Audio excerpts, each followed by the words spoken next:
Lidah tu ibu masalahnya. Itu makanya lidah tu yang paling banyak mengajak orang ke neraka. Kalau zina ada batasnya. Waktunya bacari, tampiknya bacari, keadaannya bacari, ada betul? Kalau lama jalan lama model-model ikut, taluk ikut tu. Hendak. Tapi lidah yang model-model ikut dah cok apa kecek ibu dia tahu. Hendak ibu-ibu ni lawa kursi roda banyak motor bagai.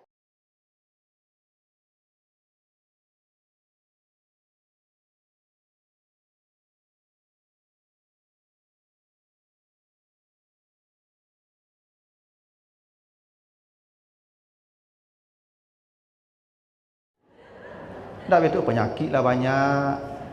Kawan tiok sebentar tiba khabar si Anu lah mati, kawan sama SD. Alaman tali tiba lo khabar kawan lah mati sama SMP. Dah itu? Aku ambo dak kelamo ni. Kau dah betul cikgu? Tu kau lah rajin pergi pengajian tu. Dulu ketika muda-muda kamari huru hara saya dah betul? Baik ibu kau mau dekini kau rajin beribadah, mati lah yakin ibu basuh mati kau lah dakik.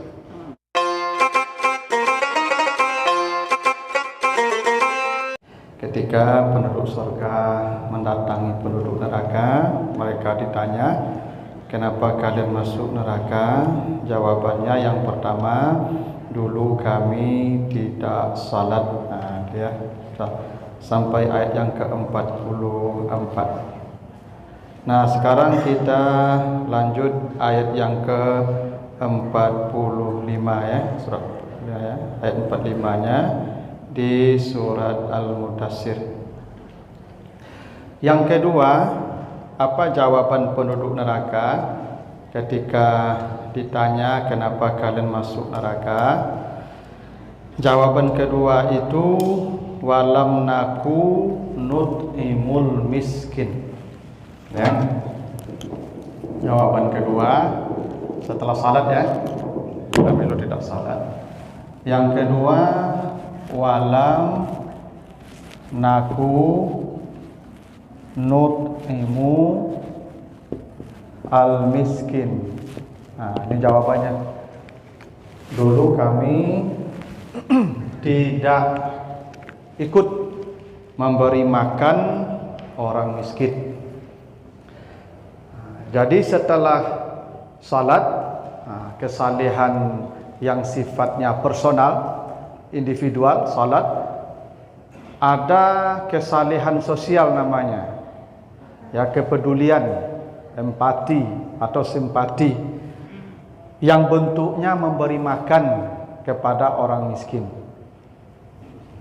Jadi Bapak Ibu, ya, kalaupun ada orang salatnya hebat, ibadahnya hebat, tapi kepeduliannya kepada sesama tidak ada, maka sulit juga dia ke surga. Karena penduduk neraka berkata, kami masuk neraka itu karena dulu kami tidak memberi makan kepada orang miskin. Itu kenapa Bapak Ibu kalau perhatikan surat Al-Ma'un ya, fawailul lil musallin, kata Allah, neraka wel bagi semua orang yang salat. Neraka wel ya. Wel itu kata Nabi jubun fi jahannam. Wel itu lembah di dalam jahannam. Jadi jahannam itu ada lembahnya.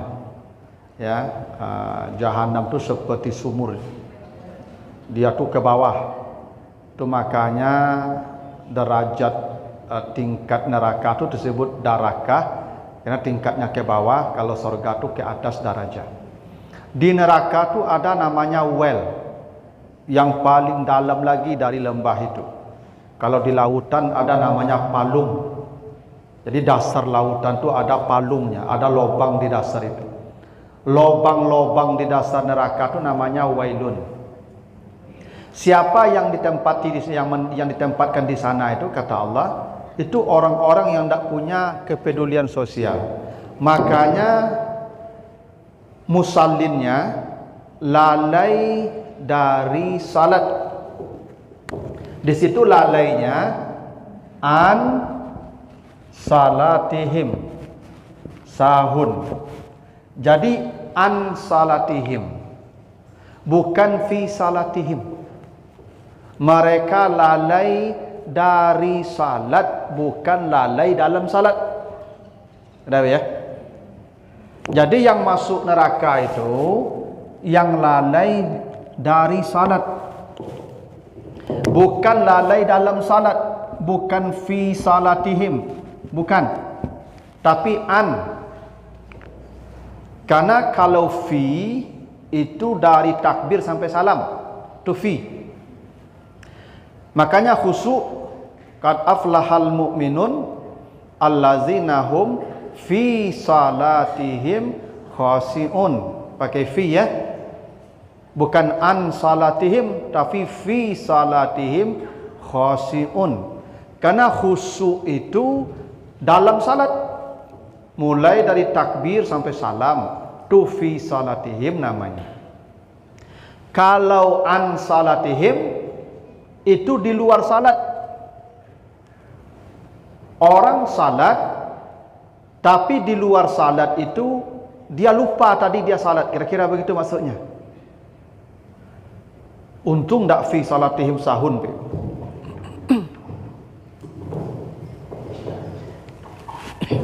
Untung tidak fi salatihim.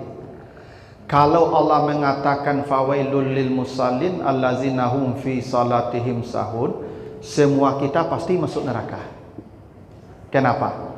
Karena semua kita pasti pernah lalai. Pasti. Mungkin lalai waktu. Tidak mungkin kita tidak pernah terlambat salat. Pasti kita pernah terlambat. Kalau fawailul lil musallin allazina hum fi salatihim sahun, semua yang terlambat salat pasti masuk neraka. Kena fi. Betul? Pernah tak bapak ibu lupa pas salat kataga Allah tiga hampir. Itu masuk neraka tuh. Lalai namanya. Untung tak fi salatihim. Ada tak imam salah-salah baca ayat? Masuk neraka tuh. Kalau fi salatihim sahun, Allah tidak menggunakan fi salatihim an. Beda tu ibu. Jadi jangan dikira pula orang tak boleh terlambat salat.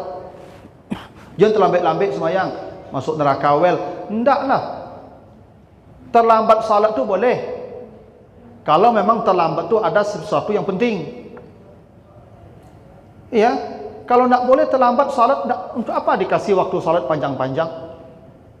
Zuhur mulai tergelincir matahari sampai bayang-bayang sepanjang badan itu lebih 3 jam tu ibu. Kalau bapak ibu tidak boleh terlambat salat, untuk apa 3 jam waktu salat zuhur? Kasih saja setengah jam, tak terlambat orang tu. Cuman boleh terlambat kalau memang ada kepentingan. Misalnya ibu, apa namanya tu? Masak. Ibu masak. Gulai sedang menggalagak. Orang azan. Ya dah. Ibu selesai masak dulu. Jangan ibu patian kompor gulai pacah santan beku. Marabu apa pulang beku pada itu. Ibu selesai masak dulu beku lah, selesai masak agak setengah jam baru salat. Enggak masuk neraka Ustaz? Enggak, karena yang masuk neraka tu an salatihim sahun, yang lalai dari salat, bukan dalam salat. Ya. Kalau nak boleh kita terlambat, itu masuk neraka semua nanti itu. Nah, apa maksud an salatihim? Salat itu tidak ada buahnya di luar salat. Itu maksudnya. Karena ibadah itu pasti ada buah. Buahnya adalah perilaku-perilaku baik. Begini. Bapak Ibu puasa. Apa itu puasa? Imsak, menahan kan? Ibu sebulan dilatih imsak, menahan. Jangan punya orang, punya awak, saya dak makan. Ada itu? Sudah puasa nampak buahnya. Ibu orang yang paling mampu menahan diri setelah puasa tu. Ya. Kalau ibu dicaci maki orang, ambo menahan, mau tahan, ambo dak melawan lah. Pantok saya. Tu betul imsaknya tu, berarti puasanya berhasil. Karena banyak orang puasa kata Nabi hanya dapat haus lapar saja. Karena tidak ada buah puasanya. Ibu haji, umrah apa ada ihram nak. Ihram, ibu tahu aturan ihram. Kalau sudah pakai ihram, sudah niat ihram, tidak boleh mencela, tidak boleh mencaci, tidak boleh bertengkar, tidak boleh berdebat, tidak begitu? Tidak boleh membunuh itu. Ibu kalau lah pulang haji, pulang umrah, tapi mulut citu yu padihnya, itu tidak berbuah haji nama itu. Ya tak? Tak dapat itu yang apa itu nilainya itu. Nah, ibadah juga begitu, salat. Salat itu salah satunya dari rukun itu ada salam namanya. Assalamualaikum. Assalamualaikum. Apa maknanya itu? Ada kepedulian, ada kebaikan yang kita tebarkan, simbolnya salam kiri kanan. Tetangganya kelaparan, dia tidak peduli salamnya mana. Itu yang lalai dari salat namanya. Tidak ada nampak salat itu dalam kehidupannya. Dia baca salam, tapi ada tetangganya sakit, ada temannya sakit. Tidak pernah dia tanya apa keadaannya, apa butuh sesuatu. Itu yang celaka itu. Karena penduduk neraka tadi ketika ditanya, kenapa kalian masuk neraka? Dulu kami tidak memberi makan orang miskin. Berarti kepedulian tidak ada. Dan inilah hebatnya pahala memberi makan itu. Makanya Al-Ma'un itu konteksnya fazalikal ladzi yad'ul yatim. Tak begitu? Mereka orang-orang yang tidak peduli dengan anak yatim. Yad'ul yatim itu bukan menghardik. Yad'ul tak menghardik. Begini. Dulu Bapak Ibu, anak kalau mati bapaknya, ini beliau belum balik nih, belum dewasa. Mati bapaknya, maka setelah iddah ibunya habis, ibunya diambil bapaknya, bapak dari ibunya ini, atau saudara laki-laki dari ibunya. Begitu aturannya dalam agama. Lalu si perempuan tadi dinikahkan lagi dengan laki-laki lain oleh walinya. Setelah menikah, si istrinya yang baru, si perempuan yang tadi, dibawalah oleh suami yang baru kemanapun dia pergi, ke rumah dia. Anaknya tidak boleh ikut dengan ibunya. Itu aturan tuh. Ibu kalau mati suami ibu menikah dengan laki-laki baru, maka anak ibu tidak boleh ikut dengan ibu dan suami ibu. Ibu tidak boleh mengurus anak ibu. Kenapa? Anak ibu urusannya bukan ibu, ada walinya. Siapa wali anak ibu? Saudara suami ibu atau ayah suami ibu yang mati. Itu walinya. Urusan ibu sama suami saja, tidak ada urusan sama anak-anak. Ibu tinggal anak ibu menikah tu ibu campak si anak ibu tidak akan berdosa. Tak akan berdosa. Cuma tidak tega saja. Kalau ditanya berdosa tidak saya Ustaz, saya menikah dengan suami baru. Lalu saya dibawa suami saya pergi ke jauh. Anak saya tinggalkan saja Ustaz. Berdosa tidak saya? Tidak. Karena kewajiban ibu bukan ke anak ibu, kewajiban ibu ke suami ibu. Anak ibu urusan walinya. Setiap anak yatim ada walinya. Walinya bapak yang mati tadi atau saudara yang mati tadi. Ibu tidak ada urusan. Itu aturannya tuh. Dalam agama begitu tuh. Makanya kalau terjadi cerai hidup atau mati, anak harus ikut ayah. Karena dia yang punya tanaman, dia yang punya benih. Benih dari dia, tanaman-tanaman dia. Saya kalau bercerai dengan istri saya, hidup misalnya saya bercerai, anak saya ikut saya, tidak boleh ikut istri saya. Kalau ikut istri saya, nanti istri saya menikah lagi, dia siapa yang menjamin hidup anak saya? Tidak ada urusan suami baru istri saya tu, tidak ada urusan dengan anak saya. Yang punya urusan saya dengan anak saya. Makanya saya bawa anak saya, tinggal bersama saya di rumah saya. Oh nanti saya menikah lagi Ustaz, istri baru urusan saya nafkahi. Anak urusan saya nafkahi. Iya. Kalau istri saya bawa anak saya nanti menikah dia dengan laki-laki lain, anak saya bersama dia nyotapu anak ambo, nyosipak anak ambo, apa istri saya bisa bela? Tak bisa. Kalau istri anak saya diberangi istri ambo, bisa tak ambo bela? Bisa. Ambo kepala di rumah tu, ambo yang bagi nafkahnya. Kalau menikah ambo dengan perempuan baru, makanya ke istri ambo yang baru tu, kau anak ambo kah? Anak ambo urusan ambo, kau urusan ambo loh. Nah, tolong akur je anak ambo. Kau nak akurnya, mau tinggal leh, cari yang baru leh pak, tak payah mana urusan. Ya, dah. Lama kecek dah mengerti dia tinggal leh, ya ganti baru leh itu. Karena kalau anak ju ayah terlindungi, kalau anak ju ibu dah terlindunginya loh. Itu makanya dalam agama anak tu urusan ayah, bukan urusan ibu. Dulu kalau lah mati apa? Induk diambil orang. Ya, dinikahi orang, dibawa orang, menumpang lawat tinggal. Kalau ndak jo kakek, jo saudara ayah. Namanya duit menumpang jo paman seperti Nabi Muhammad. Anak Abu Talib banyak dah awak menumpang. Dah kan mungkin awak prioritas loh. Dah betul. Ambo ada anak adik ambo menumpang jo ambo anak yatim, ambo punya anak-anak lah. Rasanya ndak mungkin anak kau berprioritaskan tu anak ambo dulu. Dah betul. Itu manusiawinya tu. Maka anak yatim yang tinggal menumpang tadi, yo pamannya tadi, itu biasanya makan lah mulai tatahan, salero lah mulai tatahan. Tak seperti japak lah, kok japak tu bisa kandak dapat tarui, tak betul? Nah, biasanya anak yatim kau ibu kalau nampak orang makan dari jauh, tu nyo tagak-tagak mereka. Inyo tagak mereka kau menanti tangan mereka. Nah, mari. Hanya menanti tangan mereka tu mah. Oh, duk tanggung lari kancang ibu tu. Tapi ada orang pun nampak anak yatim mereka. Tangan begini tu namanya yaduk. Bukan bersuara, tak ada suara. Itu yang disebut yaduk oleh yatim. Kalau ada orang salat begitu ke anak yatim, neraka. Itu maksudnya tu. Salat dia, tahajud dia, tapi begitu ke anak yatim, maka neraka. Yang itu yang disebut an salatihim sahun, lalai dari salat. Gitu tuh. Wala yahuddu ala ta'amil miskin. Nak kedua begitu. Mereka tidak memberi makan kepada orang miskin. Nah, sama dengan jawaban penduduk neraka tadi. Kenapa kalian masuk neraka? Dulu kami tidak memberi makan orang miskin. Coba perhatikan redaksinya. Pertama, walam naku. Naku aslinya nakunu. Ini aslinya ya. Nakunu kana yakunu. Lalu dipotong dua huruf waw, dibuang. Tinggal naku. Karena sebabnya ada lam, jazam namanya. Tapi kalau lam jazam harusnya masih ada nun di sini. Wawnya yang hilang, lam nakun. Aslinya begitu tuh. Kenapa dipotong-potong hurufnya?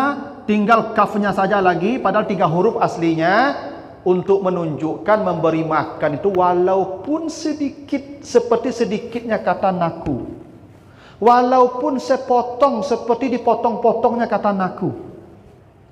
Makanya kata Nabi, ittaqin nara walau bisikki tamrah. Orang itu akan menutup pintu neraka jika dia mau bersedekah separuh korma, bukan 1 korma. Separuh korma itulah yang naku. Korma 1 dipotong 2. Separuh dimakannya, separuh dikasihkan ke orang. Cukup menutup pintu neraka. Betapa hebatnya magi makan orang tu. Tak sapiriang lo kuah. Tak sapanci lo kuah. Separuh korma dipotong seperti dipotongnya kata naku nu. Jadi Bapak Ibu, jangan anggap sepele pemberian. Makanya kata Nabi, la tahkiranna ma'rufan, ya, syai'an, jangan kau pandang remeh kebaikan sekecil apapun. Karena boleh jadi Bapak Ibu, yang sepotong korma itulah yang menutup pintu neraka. Tak perlu Bapak Ibu banyak mengundang orang rami-rami ke rumah, sakomplek ke rumah, tak perlu. Ya, cukup onde-onde 10, cukup. Ya, mereka aku lah cukup kok. Kotak. Lebih separuh korma kau. Ya tak apa. Apalagi kok sekotak masing-masing yang duduk dapat kan, barang ibu yang membawa kotak makanan tu masuk, ya, tutup pintu neraka tu. Memang begitu. Hebat bagi makan gue ibu. Makanya kata Nabi gitu tu. Perempuan pelacur ya, dia masuk surga itu hanya karena memberi minum saja anjing yang kehausan. Dah hebat dia tu. Magi minum anjing yang kehausan, minumnya pun air sumulanya. Ini surga, pelacur lagi. Bayangkan ibu-ibu yang salehah, yang pengajian tiap minggu, 2 kali seminggu, 3 kali seminggu. Dan dia lagi makan, ustaz lo, takkah hebat mereka tu? Tapi itu contoh ya. Memang begitulah, makanya naku itu dipotong hurufnya. Jangan ibu berpikir pemberian itu harus besar. Tidak. Cukup separuh korma, yang penting ibu peduli. Makanya ada, pernah saya ceritakan tuh, Nabi Ibrahim dalam kitab Ihya Ulumuddin itu, tidak pernah tidur di malam hari, kecuali dia sudah memberi makanan kepada 10 orang. Setiap hari. Dia tidak mau tidur kalau di hari itu belum memberi makan. Dia tahu? Itu pula kenapa memberi makan tu nut'im. Nut'im ni fi'il mudhari namanya, present continuous. Jadi memberi makan kau memang amal yang rutin sifatnya. Bisa harian, bisa mingguan, bisa bulanan. Tapi jangan memberi ini Bapak Ibu, kalau bisa memberi makan tu, makanya kalau bisa Bapak Ibu jadikan wirid. Wirid itu amal yang kontinu. Misalnya Ibu kan ada hari Jumat tuh, Jumat Barakah misalnya, ada program di masjid, saya ikutlah 1 bungkus tapi setiap Jumat ikut. Ya. Atau kalau bisa setiap hari, ya. Kalau tidak sekali sebulan, awal bulan kasih beras ke panti asuhan. Ya, makanan Ibu ya, tidak piti dah kah? Bahasanya tadi walam nakunut emu, ta'am tu makanan. Makanan. Kalau tidak kan banyak tuh Ibu di perempatan lampu merah tu banyak yang orang miskin Ibu lewat pakai mobil, ya, belikan makanan kasih ke mereka. Memang begitu hebatnya bagi makan tu. Tu makanya di surah Al-Insan. Nanti Ibu kalau baca Al-Insan, ya, ayat 8 sampai 12. Kalau di surah Al-Insan tu kata Allah, nanti ada wajah-wajah yang masam di akhirat tu. Inna nakhafu min rabbina yauman abusan kamtarira. Ibu kalau baca nanti surat Al-Insan, surat 76 ayat yang ke-8 sampai 12. Ada wajah-wajah nanti yang masam. Ya karena capeknya berdiri itu 50.000 tahun tu capek, masam wajahnya. Tapi ada wajah yang riang, walaqahum nadratan wasururan. Ada wajah yang riang. Apa amalnya? Di ayat 8 ini disebutkan wa yut'imunat ta'am. Di dunia mereka hobi memberi makanan. Tuh. Itu hebatnya memberi makanan itu Ibu. Ya. Itu makanya sering saya katakan walau hingga ke binatang. Ibu-ibu kalau ada menanam jambu di depan rumah, kok buah aja disungkui aja karuang, biarlah dimakan kaluang. Dimakan kelelawar, dimakan musang. Itu sedekah tu Ibu ya. Sedekah tu. Oh diciluk anak-anak Ustaz, biarlah diciluk anak-anak, sedekah. Sedekah. Itu dah. Karena memang memberi makan tu menyelamatkan orang dari neraka. Walaupun separuh korma tu makanya nut'im. Ya. Dan hebatnya lagi al-miskin. Miskin ini tunggal. Kalau jamak masakin. Ya. Allah tidak mengatakan walam nakunut imul masakin, tapi miskin walaupun 1 orang. Kalau Allah mengatakan al-masakin berarti Ibu banyak orang miskin dikasih. Kalau 1 orang miskin tidak cukup syarat. Tapi kalau Ibu memberi walaupun ke 1 orang miskin, maka cukup syarat menutup pintu neraka 1 orang. Tidak hebat bagi makan Ibu tu. 1 orang miskin saja sudah cukup menutup pintu neraka. Cukup. Kalau masakin, enggak banyak. Nah, kenapa disebutkan miskin? Begini Ibu. Kalau Ibu bertanya Ustaz, kepada siapa kita paling afdal memberi itu? Kalau berdasarkan urutnya, fuqara.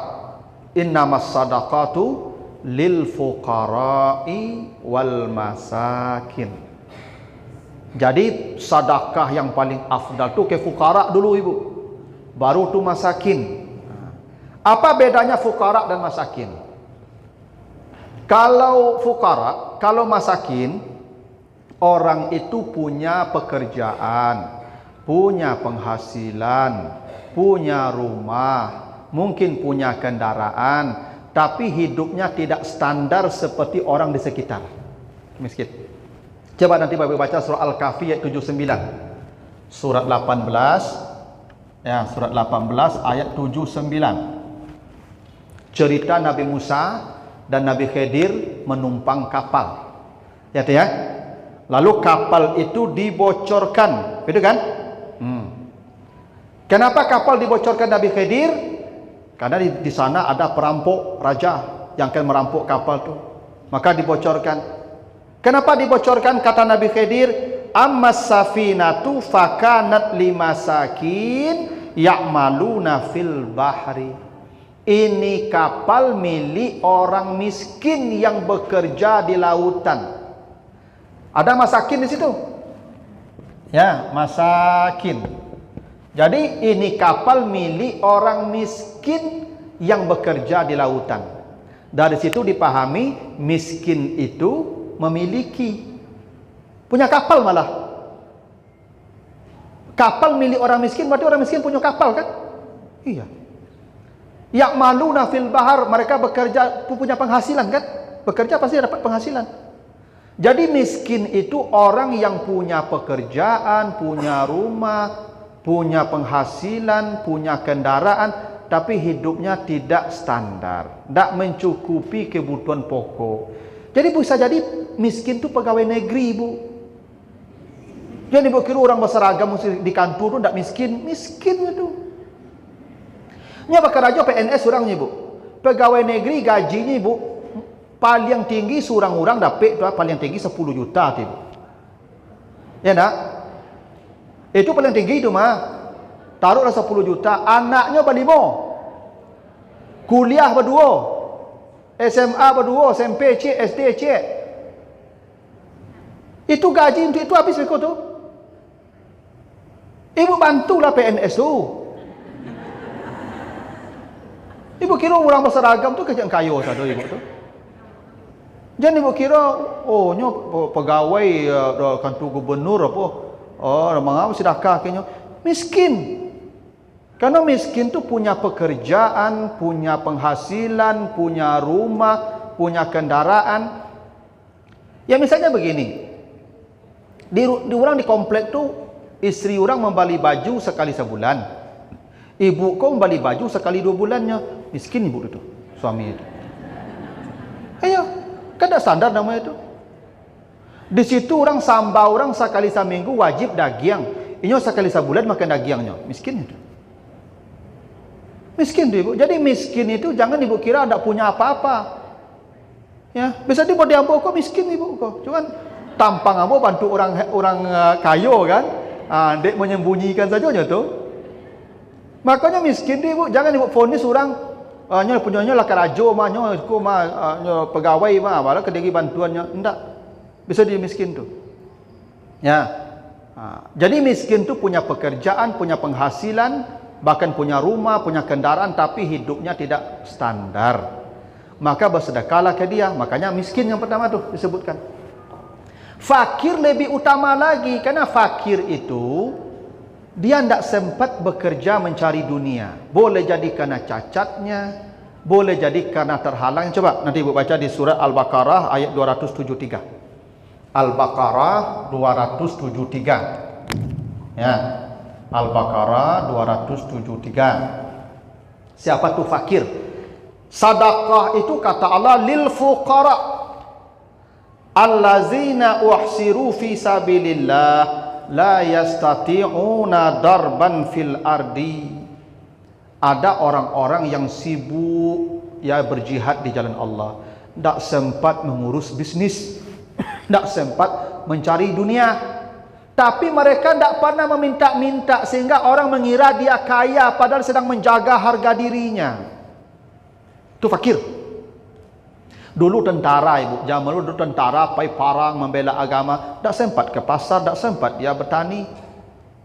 Gimana kebutuhan keluarganya, tapi dia tak pernah minta-minta kena harga diri. Maka bantu dia. Itu yang pertama yang paling baik dikasih sedekah lil fuqara. Kalau kini guru-guru agama, guru-guru mengaji, ibu dari pagi guru agama dari pagi sampai malamnya mengajarkan umat agama ke sini kan belajar mengajar agama.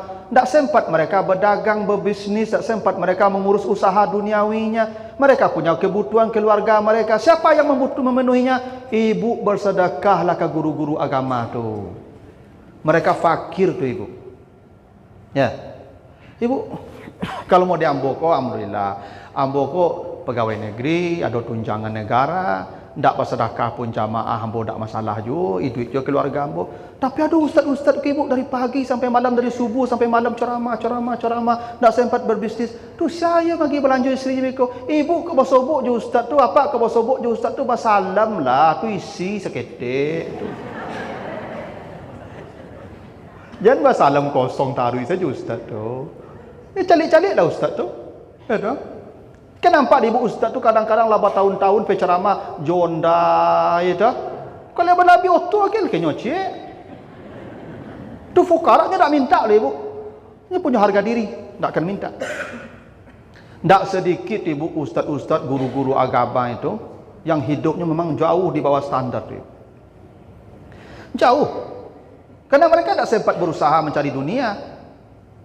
Saya bayangkan guru-guru mengaji itu ibu kadang pagi macam mengaji siko, siang macam mengaji siko, sore macam mengaji siko. Itu sebulan di Padang ke ibu tak tahu buat sampai ibu lah. Rata-rata ibu paling tinggi itu 500.000 lagi sebulannya tu. Guru mengaji 500.000 sebulannya. Tiap hari maja anak mengaji ibu tu. Ibu bapa kecet murah maja anak mengaji itu. Coba aja cucu ibu mengaji rumah aku nak sakit garaman ibu mengaji ibu. Tak mudah maja anak-anak aku mengaji ibu. Payah tu mah. Masa maja mengaji ibu 20.000 sebulannya. Orang gaib tu. 20.000 sebulannya. Untuk bayaran surah noto 5 juta sebulan bagai. Kan tak berimbang namanya tu. Tapi Bapak Ibu, coba Bapak Ibu perhatikan ustaz-ustaz, guru-guru agama, termasuk guru-guru honor. Guru-guru honor tu Ibu, Masya Allah. Kadang 200.000 sebulan, itu pun dirapel 3 bulan dah dapatnya. Itu fakir mereka tu Ibu, fakir. Tak hanya guru agama, karena ilmu ini sama saja semuanya dari Allah tu. Orang-orang yang tertawan di jalan Allah, tak sempat mencari dunia, sibuk mengajarkan agama, kata Allah itu orang fakir yang paling pertama dikasih sedekah. Makanya ibu-ibu tak ada salahnya tu, ya kan, kok sekali sebulan ibu antan barih ke ustaz-ustaz tertentu. Ibu cek, carilah mau ustaz tu bahas kehidupannya. Ibu antan barih setiap bulan ke ustaz tu, kirim. Ambo itu yang hormat ambo, salah satunya ke Pak almarhum Erman Nawas, Pak Erman Nawas yang di UPI itu. Itu ustaz-ustaz tu tahu itu ibu, idu ustaz tu. Nyok kirim tu buk sembako ke ustaz-ustaz tu. Itu hebatnya Pak Erman Nawas itu. Yang begitulah harusnya Bapak Ibu. Ya. Itu namanya fuqara. Tapi kata Allah, kalaupun miskin cukup, apalagi fuqara lebih hebat lagi. Nah, itu jawabannya ya, kenapa kami masuk neraka? Karena kami tidak memberi makan orang miskin. Dan Bapak Ibu yakinlah. Coba nanti baca surat Saba 39, surat 34, 39, surat Saba. Ibu yakin itu ya, janji Allah begitu. Surat Saba ayat 39. Baca di bagian penutupnya. Wa ma tunfiqu min syai'in fahuwa yukhlifuhu. Tidak ada satupun infak sekecil apapun. Min syai'in tu sekecil apapun. Min tu sekecil, tab'id. Syai'in ko lah ketik ya ko. Syai' ini sedikit nih. Min ni sedikit dipotong lagi. Kan seketik mana tu? Sekecil apapun yang kau sedekahkan, yang kau infakkan, Allah pasti mengganti. Jangan pernah Bapak Ibu ya merasa rugi memberi itu, pasti diganti. Cuman gantinya tidak selalu seperti yang kita beri. Makanya penggantian disebut yukhlifu di situ. Yukhlifu itu dari kata khilaf, ikhtilaf, berbeda artinya. Penggantian itu berbeda dengan yang Bapak Ibu berikan. Bapak Ibu kasih makanan, nanti gantinya sehat. Sehat tuh mahal tuh Ibu. Kadang nilai sehat tuh Ibu. Maka ibu sehat itu karena mungkin rajin memberi makan ke orang. Itu makuk sehat ibu. Itu pengganti makanan tadi itu sehat. Itu. Boleh jadi anak ibu saleh, cucu ibu orang-orang baik. Itu pengganti makanan tadi itu. Makin banyak ibu berikan, makin banyak ganti datang tuh. Ya. Ibu dapat suami saleh, suami saulah, elok laku, ya kan, tak pandai macam-macam, tak pandai duduk di lapau, ya kan, malam di rumah duduk je ibu mengecek nyantuk saya banyak, itu tak sadar orang dapat suami macam itu ibu, percaya lagi ibu, tu dia rajin bersedekah, apa cerita tu mah. Iyalah, banyak ibu-ibu ku malah stres mencari perangai suami kan, kau saulah dapat suami ibu, apa yang ibu masaknya makan, tak pernah mengomentari masakan ibu lah. Aduh terima makan, lek jadi tu ketu sambal nyo makan yo. Lelah bal 3 hari bange-ange nyo kunya yo. Itu dak sadar laki-laki bisa cetul ibu. Itu penggantinya itu. Ganti daripada infak ibu tadi itu. Dikirim ibu, dikasih ibu suami yang begitu tuh. Jadi kadang-kadang kita ni ibu kalau bersedekah, kan ada yang diajarkan sebagian ustaz tuh. Kalau ingin pajero, sedekahkan Innova. Kalau ingin rumah apartemen, sedekahkan rumah 36. Tak begitu itu. Pengganti itu tak seperti yang kita beri. Makanya yukhlifu di sini namanya. Yukhlifu itu berbeda dengan yang kita beri. Nah, paling tidak yukhlifu itu di belakang. Maka khalfa artinya di belakang. Good. Ibu baca cerita Nabi Musa dan Nabi Khidir memperbaiki rumah. Kenapa diperbaiki rumah itu? Padahal anak-anak itu tidak mau kasih makan mereka. Karena bapaknya dulu orang baik. Kebaikan bapaknya itu kemudian diterima anaknya yang masih hidup. Bapaknya udah mati. Boleh jadi kebaikan ibu-ibu yang suka kasih makan orang itu nanti anak cucu ibu menerima hasilnya. Tapi ibu jangan pernah berpikir asado makanan bagilah. Gitu. Makanya itu kenapa Nabi katakan bila kau masak sayur, iza tabakhta marakatan, kalau kau masak gulai, masak sayur, fa'aksir ma'aha, lebihkan kuahnya. Fata'ahad jiranaka, kuah tu hantan ke tetanggamu. Itu bahasa Nabi begitu. Ibu kau masak gulai, kuah tu hantan ke tetangga. Kuah, saya Ustaz, yuk kuahnya. Bakok kuah disabut Nabi. Bapak ibu, tak sadar orang hidupnya berlabih tapi ibu. Tak sadar orang.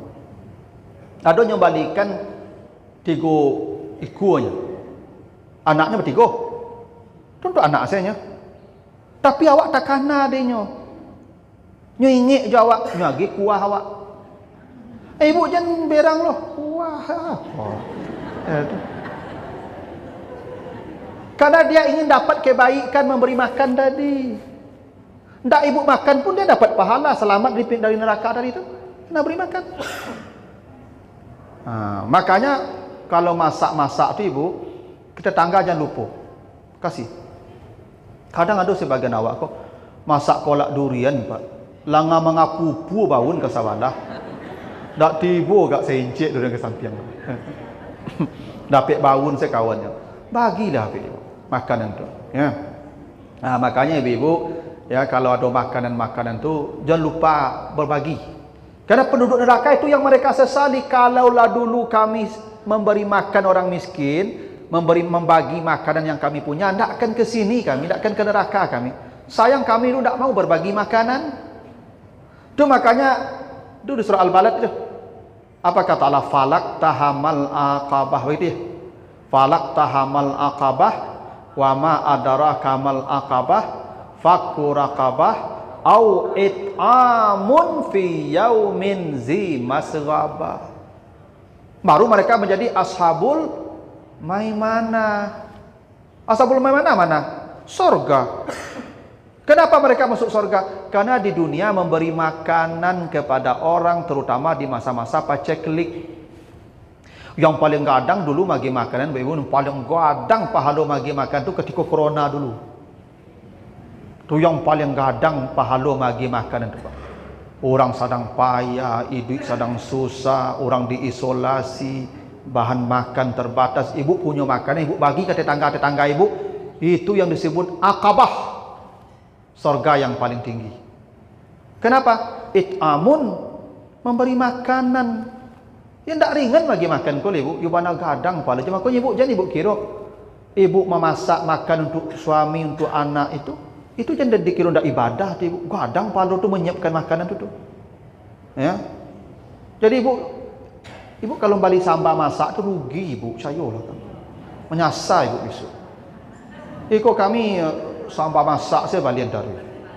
Kok sambal restoran tu ajaklah jurang tu kami menikah, makanya ibu kami nikah. Betul? Ibu, ini kan penting kok kanan, dan itu jangan remeh ibu. Ibu memasak untuk kami itu bukan hanya soal ibadah tu ibu, tapi itu kebanggaan tu bagi kami itu ibu. Mencari ibu memasak tu walaupun masakan ibu beko yo ndak lo apa warna rasa. Betul. Tapi itu kebanggaan kami itu. Dan membuat reda suami itu besar tak pahalanya ibu? Surga tak? Nah iya. Ibu memasak situ tu kami yo bana bangga rasanya kami itu. Makanya ibu tolonglah anak-anak gadis ajarnya masak. Kau kok menikah besok masak. Bukan soal lama tak lamanya, itu cara menghargai suami, masakkan dia. Ajarnya masak. Ini anak-anak gadis kini ibu apalagi yang kuliah tu nyo catering dia sado tu mah. Ya. Bahkan kalau lewat piti tu di rumah tu tak ada dapur ibu, tak ada kompor loh. Tu tak pernah masak lah tu. Nyo catering saja. Gosen, GoFood. Ada. Habis tu menikah. Tak ada yang pandai jalan. Nyo kami ke buat laki-laki ko ibu kalau ibu urus 3 saja kami mati pun masuk surga langsung tu. 1 urus parui kami, 2 urus baju kami, 3 urus ranjang kami. 3 ko kepuasan kami ko. Tolong makan kami urus. Kami bukan ya ndak amu makan yang di lapor nasi tu, tapi ndak ada rasa kebanggaan makan tu. Nah, makanya pulang pengajian kau masak lah. Kau pulang pengajian golek saya langsung. Tentu masak lah. Kau pasan saya lah ya. Ndak pagi masak tadi lu. Ya betul lah. Bukan hanya pahalanya tu ibu amagi makan tu ibu memasak tu. Pahalanya besar. Nah itulah kenapa penduduk neraka mengatakan kami dulu ndak memberi makan. Ya ndak memberi makan. Ya. Tapi apa-apa tentunya lah paham kalau ibu-ibu punya latih apalagi satu lo bakarajo sama Jawa. Tu kalau ndak masak, ndak sempat masak ya ndak apa-apa. Ya. Nah itu ya yang kedua. Yang ketiga, wa kunna nakhudu ma'al khaidin. Kenapa kami masuk neraka? Karena kata penduduk neraka itu dulu kami terlibat memperkatakan perkataan yang tidak baik. Namanya nakhud atau al-khud. Jadi kata itu al-khud. Ya. Al-khud itu artinya perkataan yang indah, enak didengar, tapi tidak ada manfaat. Itu khud namanya. Dia tidak pula dalam pengertian maksiat tu ibu. Cuman perkataan tu tidak ada gunanya. Tidak ada manfaatnya. Ya. Khud itu arti harfiahnya telaga. Danau, telaga tu bahasa Arabnya khud. Dulu orang kalau ingin bersenang-senang, relaksasi, itu ke danau, tak betul ibu. Makanya orang membuat tempat penginapan di tepi danau bagaimana? Nah, danau tu khud, tempat yang indah, menyenangkan tu khud. Jadi ada orang Bapak Ibu bicaranya indah, tapi nilai tidak ada, manfaat tidak ada. Itu kenapa nyanyi-nyanyian itu termasuk kategori khud. Karena nyanyi-nyanyian itu indah, tapi nilainya tidak ada. Itu kenapa setan turun kepada penyair. Karena penyair itu mampu merangkai kata indah, tapi nilainya tidak ada. Iya. Cobalah Bapak Ibu ceklah lagu-lagu itu baik-baiknya itu. Indah, cuman tidak ada nilai apa. Misalnya lagu Cinta Satu Malam. Ada nilai. Cobalah ceklah. Cinta Satu Malam. Asiknya apa? Tidak ada nilainya. Alamat palsu. Cobalah, ceklah. Nah itu tuh makanya saya ingatkan Bapak Ibu, kalau Bapak Ibu mau ya mengundang orang, mau ada acara di rumah, mau nyanyi-nyanyi, tolong cek juga baik-baiknya. Jangan sampai khut. Nah, ini Allah sebutkan khut. Khut itu yang segitu saja sudah bermasalah, apalagi yang sudah maksiat hitungannya. Yang katanya kotor, yang katanya ghibah, yang katanya fitnah, apalagi macam-macam caci maki. Itu udah pasti lebih hebat lagi. Allah sengaja pilih yang paling ringan dari ucapan itu, namanya khud. Wa kunna nakhudu ma'al khaidin. Itu kata-kata yang indah, tapi nilainya tidak ada. Hanya sekedar berlezat-lezat saja dengan kata-kata. Tidak ada. Makanya apa kata Nabi? Orang yang beriman dengan Allah dan hari yang akhir itu, dia akan bicara yang baik. Falyakul khairan, begitu kan? Kalau dia tidak baik, tidak ada kebaikan, dia akan memilih diam, begitu kan? Makanya Bapak Ibu, bicara itu pun dipilih-pilih. Kalau zaman kini Ibu, tidak jolidah, orang kini khut Ibu, dia jari. Itu di media sosial tuh Ibu, ya, caci maki, apalagi musim-musim pilkada kini. Coba WA grup Ibu, saya. Enggak? Itu khut namanya tuh. Kalau sudah mencela, mencaci, menghina, menggibah, menjelekkan, ya, apalagi black campaign namanya tuh, kampanye hitam, mengungkit-ungkit salah dia di masa lalunya, dicari-cari kesalahan dia, tuh khut. Makanya Nabi pada ditanya apa yang paling banyak membawa orang masuk neraka, kata Nabi al-fam, mulutnya, baru faradnya, kemaluannya. Nah, itu kenapa orang-orang yang masuk neraka ketika ditanya kenapa kalian masuk neraka, lidah masalahnya. Dulu kami memperkatakan perkataan yang indah tapi tidak ada makna. Ya, indah, maknanya tidak ada. Makanya lagu-lagu itu tidak hafal sama anak-anak ya. Anak-anak ketik-ketik hafal lagu dulu ada nama Bang SMS siapa ini Bang, nah itu. Dan lagu itu dulu tuh. Sampai anak-anak TK apa dia lagu itu, Pak? Bang SMS siapa ini Bang, isinya kok sayang-sayang, nah itu. Ambo apa dulu tuh Ibu tuh. Itu. Nyo indah, coba apa nilainya? Ada nilainya. Itu yang khut namanya tuh. Makanya hati-hati juga Bapak Ibu tuh dengan lidah tuh. Yang begini saja sudah bermasalah, apalagi yang lebih dari itu. Ya. Makanya ibu-ibu kalau siang-siang tuh kurang-kurangnya duduk kumpul-kumpul sama-sama di lapau. Beko ibu masuk khut situ beko. Kau ibu-ibu pensiun banyak kok. Kalau lah pagi, kalau mota. Nyo kalau lah mota, kau ibu nyo eloknya 5 minit ibu. Minit kanan nyo bakuta beko lemah aduannya tuh. Kalau nak minantu orang, suami orang lain. Cayolah kamu.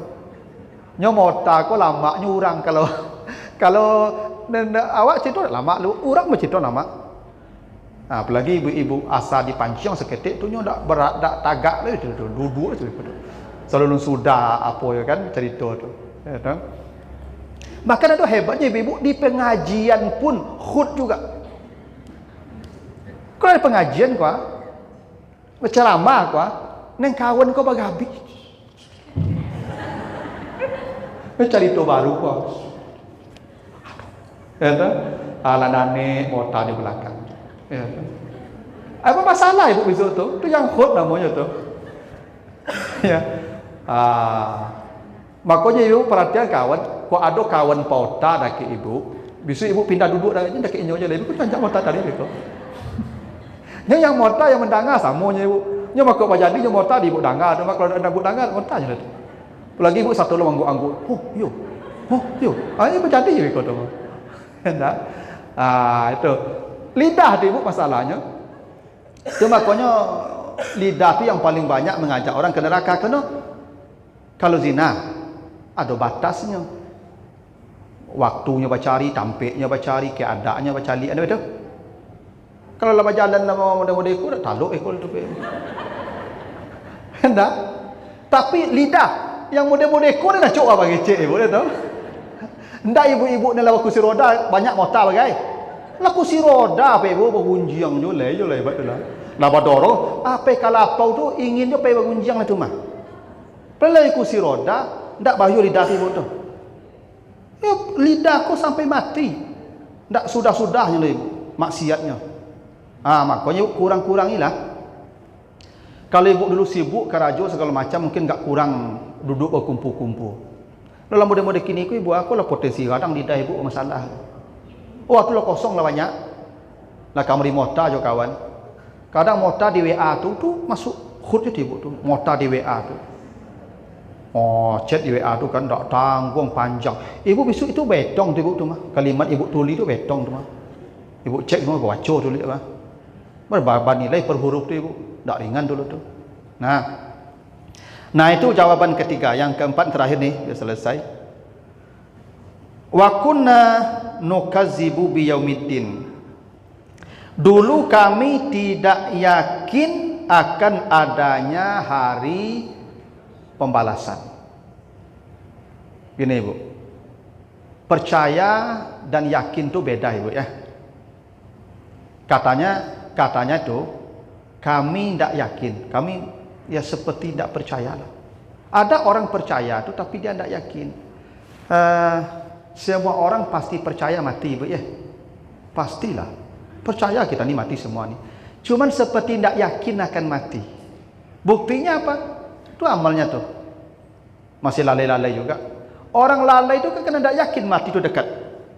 Kalau dia yakin mati dekat, tak mungkin dia lalai itu.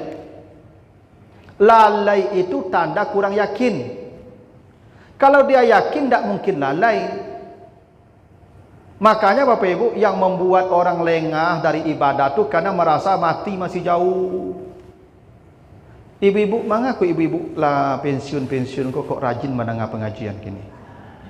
Kalau tak rasa mati, kalau ada ke, tak betul penyakit lah banyak. Kawan tiok sebentar tiba kabar si anu lah mati, kawan sama SD. Lawan tali tiba lo kabar kawan lah mati sama SMP. Dah itu? Aku ambo tak kelamo ni. Kau dah betul je bo? Tu kau lah rajin pergi pengajian tu. Dulu ketika muda-muda kamari huru hara, saya dah betul. Baik ibu kau mau dekini kau rajin beribadah, matilah yakin ibu pasal mati kau lah dak. Makanya orang yang masuk neraka itu berkata dulu kami tidak yakin adanya ini hari seperti ini. Makanya kami ke neraka. Nyo kalau orang yakin ibu ibadah itu pasti maksimal. Nyo pasti maksimal, ada cerita indah Allah. Kalau yakin ibu ya mati dekat, ibu tidak usah lah dokter saya bagi tahu ibu akan mati seminggu lagi. Tahajud tak akan berhenti di malam itu. Lagi tahu dokter ibu seminggu lagi je. Ibu yakin tiap hari khatam Quran tu. Tak kado ibu memikir yang lain itu. Yang ibu fikir apa? Ibadah kenapa? Sudah yakin dengan kematian. Tak begitu? Makanya orang bermaksiat tu pasti kadang tak yakin. Kalau dia yakin mati, tidak mungkin bermaksiat. Mana mungkin dia bermaksiat kalau dia yakin mati? Ya. Ini yang menyebabkan orang masuk neraka karena tidak yakin akan adanya hari kiamat. Coba nanti ibu baca ya di surat Al-Hijr ya, ayat yang ke-99. Al-Hijr 9 ya. Al-Hijr 14. 14:99. 14:15 Al-Hijr. 14:15 ya. Al-Hijr 15 ayat 99. Apa kata Allah di situ? Ayat terakhir itu. Wa'bud rabbaka hatta ya'tiyakal yakin. Kata Allah, beribadahlah kamu sampai kematian mendatangimu. Jadi perintah Allah Bapak Ibu, kita beribadah itu sambil menanti datangnya mati. Itu maksudnya. Artinya apa? Tidak boleh kita mati kalau tidak dalam status sedang beribadah. Itu maksudnya. Beribadahlah kamu sampai datang mati. Artinya apa itu? Kematian kita ditunggu dengan ibadah. Kalau bisa kita mati dalam status ibadah. Karena perintah Allah begitu, beribadahlah kamu sampai datangnya kematian. Berarti kita ibadah itu terus dan ending kita dalam status ibadah. Makanya ibu kalau bisa mati kini sedang mendengar pengajian dalam status ibadah. Kalau ibu mati sekarang sudah tidak akan masuk neraka pasti. Ya, makanya ibu berdoalah, ya Allah kalau engkau matikan saya, matikan di dalam taat, jangan dalam maksiat. Itu namanya husnul khatimah. Kalau ibu mati sedang salat, sedang baca Quran, sedang haji, sedang umrah, pasti surga.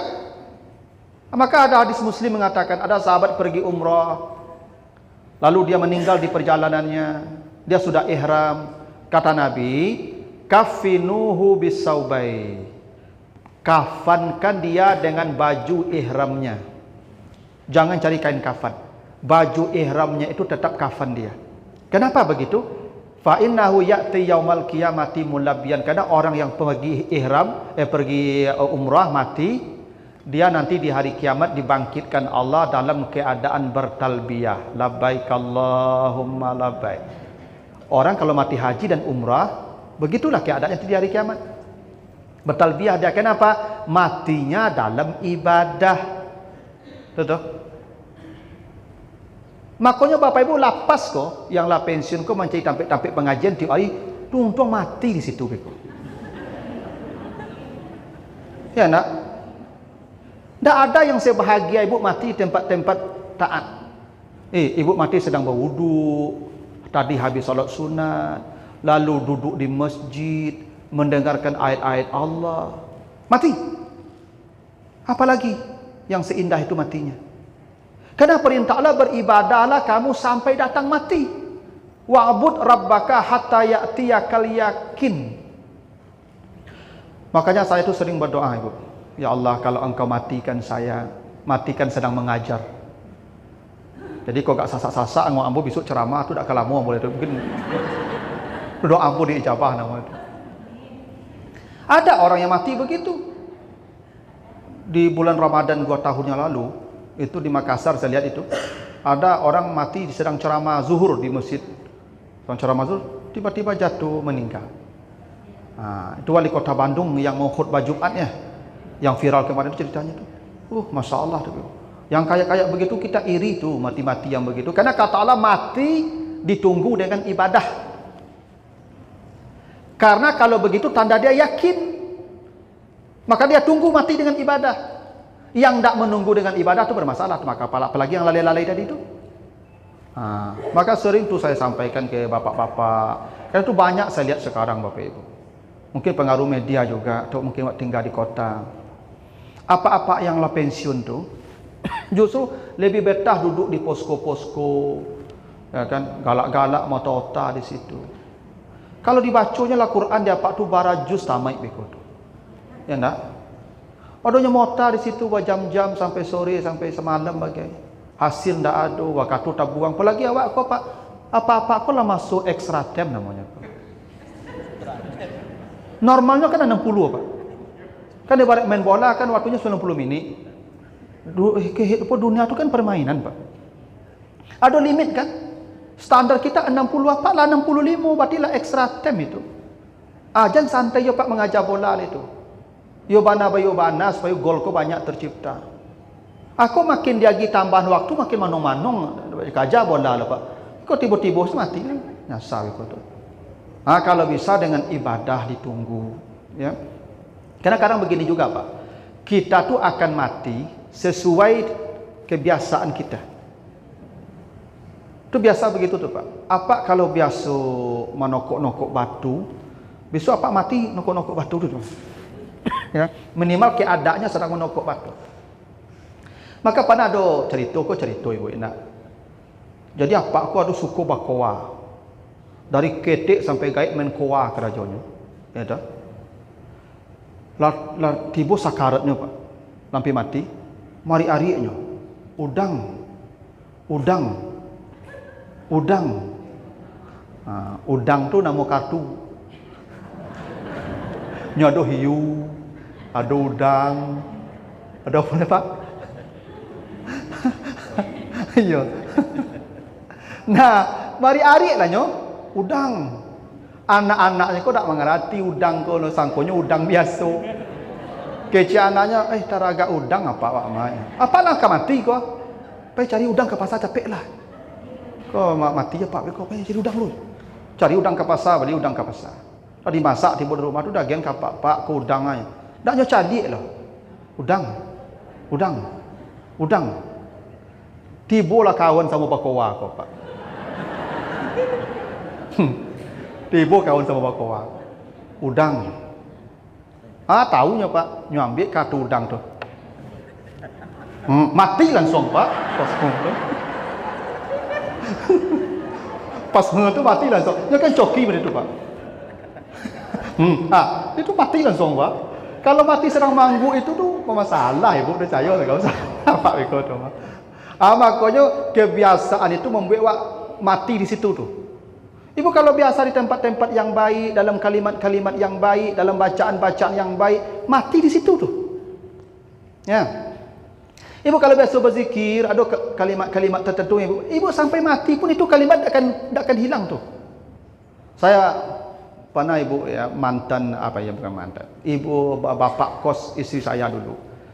Belum waktu sakarat, waktu sakit barik tu. Tu selalu baca la haula wala quwata illa billah. Karena itu kalimat yang paling sering dibacanya.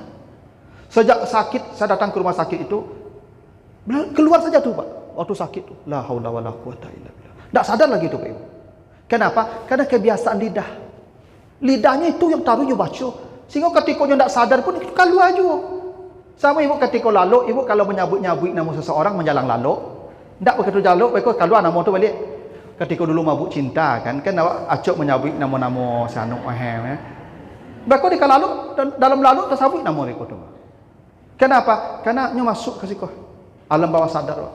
Kalimat-kalimat yang ibu biasa baca tu, ya, itu akan dibaca sendiri ketika mati tu Pak. Karena manusia tu akan mati sesuai kebiasaannya. Makanya kata Allah, beribadahlah kamu sampai datang mati. Karena orang kalau ibadah itu menjadi kebiasaannya, matinya pun dalam ibadah. Itu maksudnya itu. Dan hanya orang yang yakin dengan hari akhir yang bisa mati dalam ibadah. Yang tak yakin tu tak bisa. Biasanya mati di maksiat. Tak sedikit kan ibu orang mati di lokalisasi, mati di hotel dengan pelacur. Tak sedikit tu ibu. Karena kebiasaannya tu kebiasaannya. Maka mati di situ. Makanya lah betul kau Pak. Apa-apa yang lama boleh-boleh apa, tampik-tampik modeko yo dicari ya Pak. Ya di Al-Hakim, di Mujahidinnya, di mana Pak carilah. Ya, karena kata Allah tunggulah kematian dengan ibadah. Wa'bud rabbaka hatta ya'tiyakal yakin. Itu perintah Allah. Nah itu ibu ya jawaban penduduk neraka tu.